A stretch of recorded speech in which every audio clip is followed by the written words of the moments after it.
Hello guys, Wikipedia channel पर आपका स्वागत है। मैं विपुल जैन। आज आपको बताने जा रहा हूँ क्लास 12th मैथमेटिक्स का रिलेशन और फंक्शन। देखिए, रिलेशन और फंक्शन के बारे में पहले थोड़ा सा हम आपको बता दें। एग्जामिनेशन में 5 नंबर का आता है, लेकिन 5 नंबर बहुत आसानी से आपके तैयार हो जाएंगे। मुझे पता है कि ये चैप्टर में आपको प्रॉब्लम होती है, तो मैंने बहुत आसान तरीके से इसे समझाने का मैंने प्रयास आपके सामने करूंगा, जिससे मेरी बात आपको अच्छे से समझ में आ जाए। बिना किसी भूमिका के स्टार्ट करता हूँ चैप्टर के बारे में, समझो। देखिए, इस पहली एक्सरसाइज है 1.1। इस एक्सरसाइज में 3 डेफिनेशन है, ओनली 3 डेफिनेशन। अगर 3 डेफिनेशन आपने अच्छे से समझ ली तो समझो एक्सरसाइज फिनिश। चलिए स्टार्ट करते हैं वीडियो को। देखिए, वीडियो को स्टार्ट करते हैं तो यहाँ पर लिखा क्या है? स्वतुल्य संबंध। स्वतुल्य होता है, स्वतुल्य मतलब होता है रिफ्लेक्सिव रिलेशन होता है इसको। एक संबंध आर लिखा हुआ है, एक संबंध आर समुच्च ए पर स्वतुल्य संबंध कहलाता है यदि ए का प्रत्येक अवयव स्वयं से संबंधित आर द्वारा संबंधित होता है। कुछ समझ में आया? नहीं आया? चलो फिर से आपको समझाते हैं। यानी स्वतुल्य मतलब होता है अपनी तुलना अपने से करना। स्व माने अपना, स्व माने होता है अपना, अपनी तुलना अपने से कर लेना स्वतुल्य संबंध कहलाता है। अब जैसे A comma A belongs to R लिखा है, A comma A belongs to R लिखा है, ठीक है। तो small a belongs to capital A के लिए ए बराबर 1 2 3 4, 1 2 3 4। अब सबसे पहले थोड़ा सा समझाएंगे आपको। यहाँ पर हम जैसे यहाँ लिखा है 1 2 3 4, ये ए के मेंबर है। किसके मेंबर है? ए के।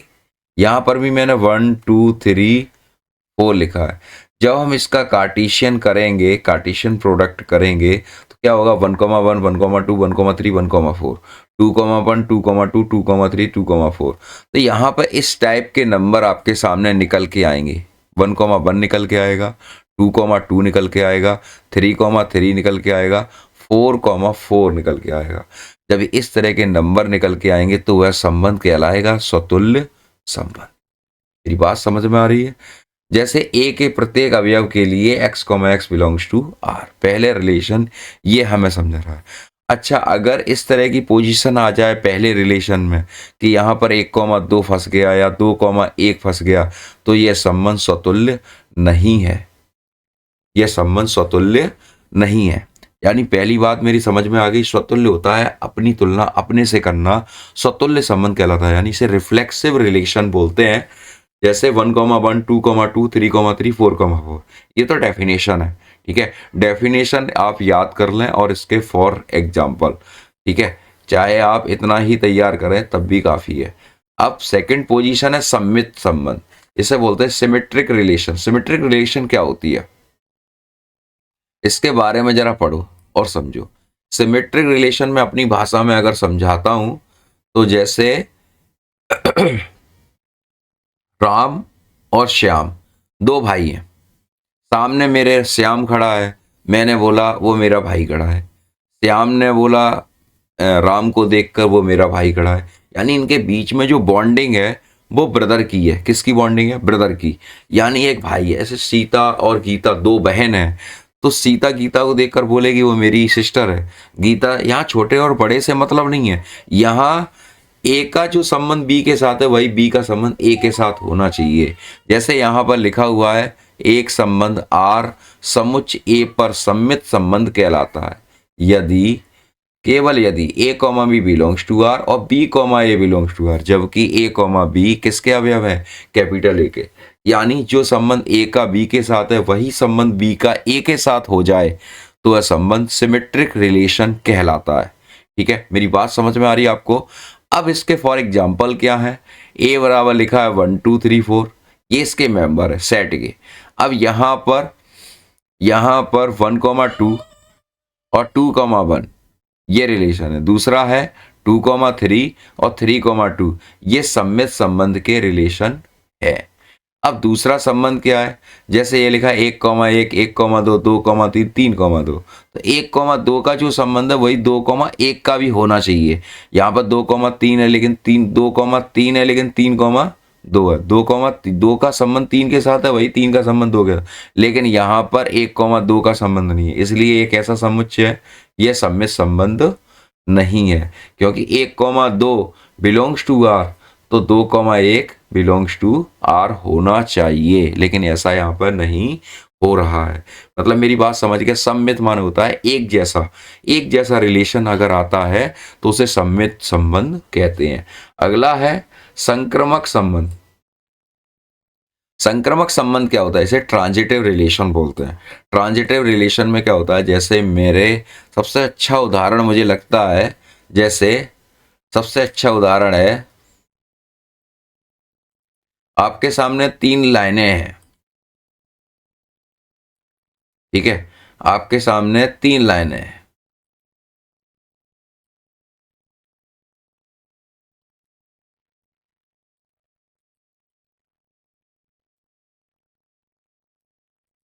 एक, और ये तीनों लाइनें कैसी हैं, आपस में पैरेलल है, और इनके मैं नाम दे देता हूं एल, एम और एन। ठीक, अब संक्रमक संबंध क्या कहता है, संक्रमक संबंध कहता है एल पैरेलल है एम के, क्या है, एल पैरेलल है एम के, फिर सही बात है, एम पैरेलल है एन के, तो संक्रमक कहता है कि एल एन के पैरेलल होना चाहिए, तो संक्रमक है, अन्यथा संबंध संक्रमक नहीं है। अब इसकी डेफिनेशन की तरफ जरा देखते हैं। लिखा है एक संबंध आर समुच्चय ए पर संक्रमक संबंध कहलाता है यदि केवल A comma B belongs to R, B comma C belongs to R, तो A comma C belongs to R होना चाहिए, क्योंकि ए बी सी तीनों मेंबर काय के हैं, कैपिटल ए के हैं। अब यहाँ पे इन्होंने दिया है प्राकृतिक संख्याओं में समुच्चय में संबंध संक्रमक संबंध है, ए बड़ा है बी से, बी बड़ा है सी से, तो ए बड़ा होना चाहिए सी से। अब दूसरा रिलेशन है, ये भी संक्रमक का है कि एल पैरेलल है एम के, एम पैरेलल है एन के, तो एल पैरेलल एन होना चाहिए। ये 3 रिलेशन है, ठीक है। अब स्टार्ट करते हैं हम अपनी एक्सरसाइज। ठीक, पहला क्वेश्चन उठाएंगे एक्सरसाइज 1.1 का, अच्छे से करेंगे, अच्छे से समझेंगे। यहाँ पर क्वेश्चन क्या है जरा समझते हैं। यहाँ पर देखिए क्वेश्चन फर्स्ट, क्या क्वेश्चन है जरा मैं बुक से पढ़ लेता हूं। यहां पर लिखा हुआ है समुच्चय ए इज इक्वल टू 1 2 3 4 5, कहां तक जा रहे हैं, 13 डॉट डॉट 13 कॉमा 14, ठीक है, के संबंध में आर इस प्रकार परिभाषित है, आर इज इक्वल टू किस प्रकार परिभाषित है, x comma y such that 3x minus y is equal to 0, ठीक है, ये क्वेश्चन है। अब जरा समझने की कोशिश करना, बहुत इंटरेस्टिंग है, समझ में आपको पूरा आएगा, कोशिश भी करूंगा कि आपको पूरा समझ में आए। अब यहां पर देखो जरा, मैंने ये ए लिख ली है, अब यहां पर मैं मेंबर लिख रहा हूं 1 2 3 4 5 6 7 8 9 10 11 12 13 14, यानी लास्ट नंबर हमारा 14 है। मैं यहां पर भी इन्हीं नंबर को दोहरा ले रहा हूं, 1 2 3 4 5 6 7 8 9 10 11 12 13 14, ठीक है। अब एक बात आप समझ लीजिए थोड़ी देर के लिए, ये x है और ये y है, ठीक। रिलेशन हमें दे रखा है 3x minus y, 3x minus y equal to 0, तो 3x बराबर y। अब सपोज मानो अगर x की वैल्यू में 1 रख दूं, अगर x की वैल्यू 1 रखूं, तो 1 रखते हैं तो क्या मिलेगा, x की वैल्यू 1 रख दो तो y की वैल्यू कितनी मिलेगी, 3 मिलेगी। अब यहां देखो जरा, अगर मैं 1 रखता हूं तो क्या मिलेगा, 3 मिलेगा। 2 रख दूं तो क्या मिलेगा, 6 मिलेगा। 3 रख दूं तो क्या मिलेगा, 9 मिलेगा। 4 रख दूं तो क्या मिलेगा, 12 मिलेगा। ठीक है, यही मिलेगा और कुछ मिलेगा नहीं मिलेगा। तो यहां पर सबसे पहले रिलेशन बनाता हूं। रिलेशन क्या बनेगा, 1,3, ठीक है, 2,6, 3,9 और 4,12। ये रिलेशन बना। अब क्वेश्चन क्या है, इसमें लिखा है निर्धारित कीजिए क्या निम्नलिखित संबंधों में से प्रत्येक स्वतुल्य, सममित और संक्रामक है। क्या रिफ्लेक्सिव, ट्रांजिटिव एंड सिमेट्रिक, ये तीनों रिलेशन है। अब ये चीज आप चेक कर लो है कि नहीं है। सबसे पहली रिलेशन क्या है, सबसे पहली रिलेशन है स्वतुल्य की। क्या है, स्वतुल्य। ठीक है, आपको समझ में आ गया, स्वतुल्य संबंध। अब समझ में आ रही है बात कि नहीं, अगर समझ में आ गई तो आपको सब कुछ समझ में आ गया, ये समझो। स्वतुल्य संबंध, स्वतुल्य संबंध में हमने डेफिनेशन क्या बताई थी, अपनी तुलना अपने से कर लेना स्वतुल्य संबंध कहलाता है। अब इसमें स्वतुल्य संबंध में 1,1 है नहीं है, 2,2 है नहीं है, 3,3 है नहीं है, यानी अपनी तुलना अपने से कोई मेंबर मौजूद नहीं है। तो जब मौजूद नहीं है तो क्या करेंगे, x, ठीक है, ये होता है बिलोंग्स टू आर। फिर लिखेंगे x बिलोंग्स टू ए। ये तो डेफिनेशन से अकॉर्डिंग है, लेकिन यहां पर यहां लिखेंगे 1,1 does not belongs to R for every 1 belongs to A. फिर दूसरा आप बता दो, 2,2 भी नहीं है भैया, ठीक है, फॉर एवरी 2 बिलोंग्स टू ए। ए का अवयव है, लेकिन इस तरह का रिलेशन स्वतुल्य में नहीं है। दिस इज ए ये दिस इज रिलेशन रिफ्लेक्सिव। दिया हुआ संबंध स्वतुल्य नहीं है, यहां लिखेंगे स्वतुल्य संबंध नहीं है। बात समझ में आई, ठीक। अगले क्वेश्चन की तरफ चलते हैं। अगला है सिमेट्रिक। सिमेट्रिक क्या कहता है अपने को, इसे बोलते हैं सम्मित, सम्मित संबंध। ठीक है, सम्मित संबंध क्या कह रहा है, मैंने डेफिनेशन बताई थी, ए का संबंध बी के साथ है तो बी का संबंध ए के साथ होना चाहिए। ठीक है, डेफिनेशन से लिखेंगे A comma B belongs to R implies that b comma a belongs to r for every a comma b belongs to a। ठीक है, बात समझ में आ रही है, यानी जो राम का श्याम के साथ संबंध है वही संबंध श्याम का राम के साथ होना चाहिए। तो दिया संबंध कैसा है, सम्मित। अब देखो जरा, यहां लिखा है 1,3 belongs to R implies that 3,1 does not belongs to R. यहां पर 1,3 तो है लेकिन 3,1 है नहीं है। दूसरा लेंगे हम 2,6 belongs to R implies that 6,2 does not belongs to R. ठीक, ये दोनों मेंबर किसके हैं, ए के हैं, ये दोनों मेंबर किसके हैं, ए के हैं। ठीक है, लेकिन दिया हुआ संबंध कैसा है, सम्मित नहीं है। दिया हुआ संबंध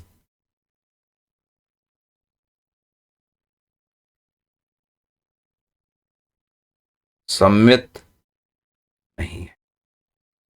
बात क्लियर हुई। अगला, अब बात करेंगे संक्रमक की। संक्रमक संबंध। मैंने संक्रमक संबंध में क्या डेफिनेशन बताई थी? 3 लाइनें हैं, एल पैरेलल है एम के, एम पैरेलल है एन के।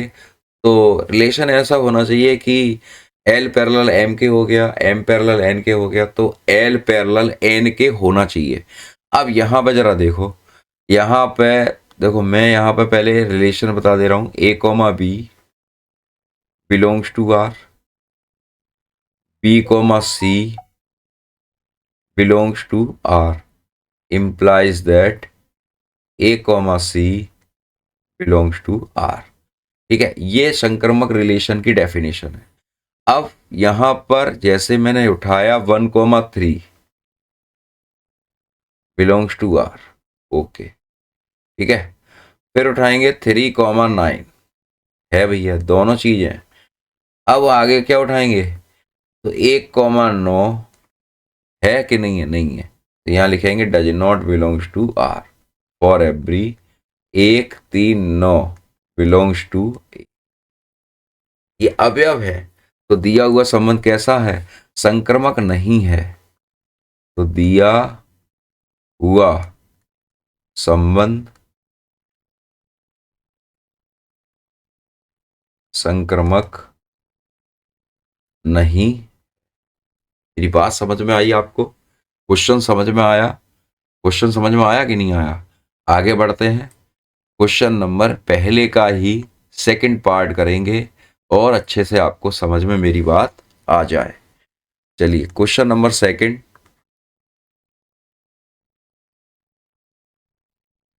सेकंड पार्ट देखिए, लिखा क्या है?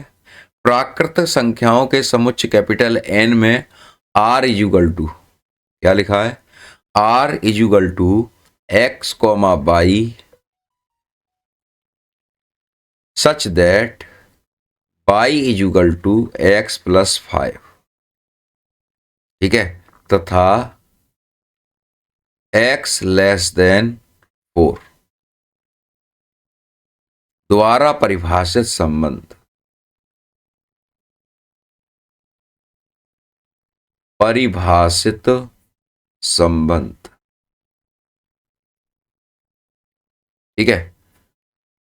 अब यहां पर प्राकृत संख्या के समुच्चय कैपिटल एन में, यानी जो ए है वो क्या है? प्राकृतिक संख्या, नेचुरल नंबर की बात कर रहे हैं, प्राकृतिक संख्याओं का समुच्चय, ठीक है, इसकी बात कर रहे हैं।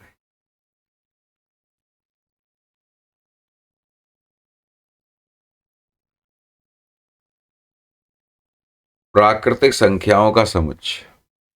अब x comma y such that y is equal to x plus 5। अब यहां देखो जरा, क्वेश्चन सॉल्व करना है।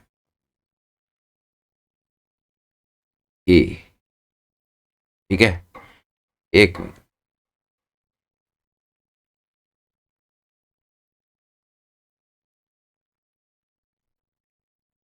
देखो भाई, यहां पर प्राकृतिक संख्याएं हैं। प्राकृतिक संख्याएं होती हैं 1 2 3 4 5 6 7, ठीक है। यहां पर भी मैं वही लिख ले रहा हूं, 1 2 3 4 5 6 7। क्लियर हुई बात? अब इसके बाद यहां पर रिलेशन दे रखा है इन्होंने, यहां दे रखा है y is equal to x plus 5, फिर लिखा है x लेस देन 4, यानी x की वैल्यू 4 से बड़ी नहीं होनी चाहिए। x की वैल्यू 4 से बड़ी नहीं होनी चाहिए। कितनी होनी चाहिए? x लेस देन, x छोटा होना चाहिए किससे? 4 से। कितनी होनी चाहिए? 1 होनी चाहिए, 2 होनी चाहिए, 3 होनी चाहिए। तो जब यहां पर 1 रखोगे तो क्या मिलेगा? 6 मिलेगा। 1 रखोगे x की जगह तो क्या मिलेगा? 6, क्योंकि ये x है और ये क्या है? भाई जब यहाँ 2 लिखोगे तो क्या मिलेगा? 7, और फिर एक और बढ़ा लो आप, यहाँ पे 3 रखोगे तो क्या मिलेगा? तो रिलेशन क्या बना, रिलेशन बना 1,6 2,7 और 3,8, ये रिलेशन बना। ठीक है, बात क्लियर हुई। ठीक, अब सबसे पहले डेफिनेशन यहां लिखेंगे, स्वतुल्य।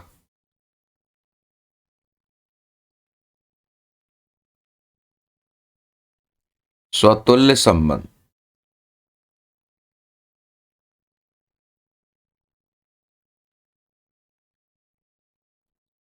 ठीक है। स्वतुल्य संबंध क्या होता है, वही होता है x, x belongs to R for every x member होना चाहिए किसका, ए का।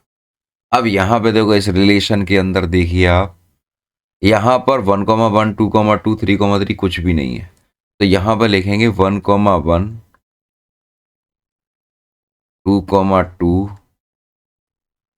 3,3, ठीक है, ब्रैकेट में बंद करेंगे, does not belongs to R for every 1 belongs to A, 2 belongs to A, 3 belongs to A।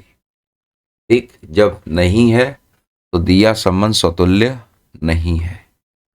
दिया संबंध कैसा है, स्वतुल्य नहीं है। ठीक, आगे की डेफिनेशन पढ़ेंगे। सम्मित,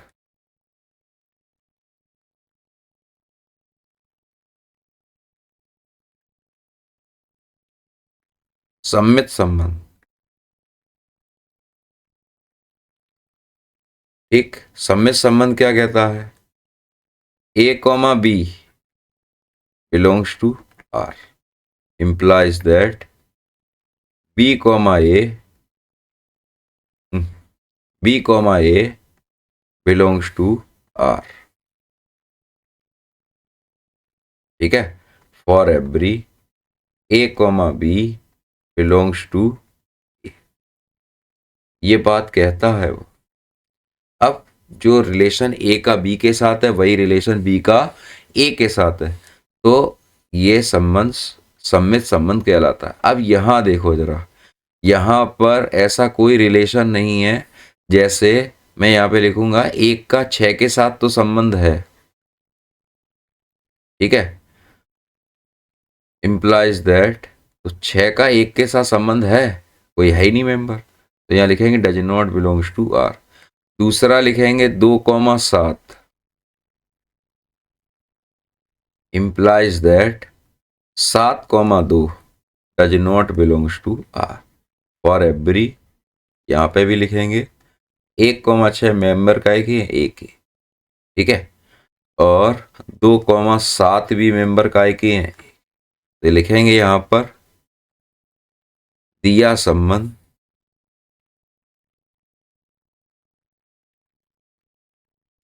सम्मित नहीं है।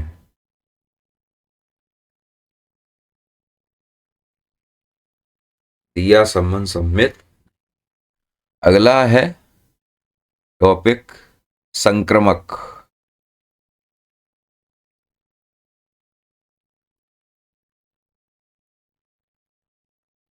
संक्रमक संबंध, ठीक है, संक्रमक संबंध में क्या है, A, B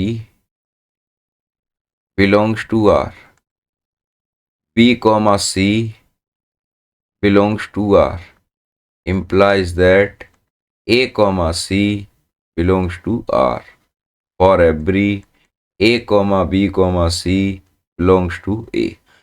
यानी A का संबंध जो B के साथ है वही B का संबंध C के साथ है, तो A का संबंध C के साथ होना चाहिए, ये संक्रमक कहता है, ट्रांजिटिव रिलेशन कहता है। तो यहाँ पर मैंने यहाँ पर ये रिलेशन बना हुआ है 1,6 2,7 3,8, यानी यहाँ पर कोई भी किसी के साथ अटैच्ड है नहीं, तो यहाँ डायरेक्ट हम लिख देंगे दिया संबंध संक्रमक नहीं है, संबंध संक्रमक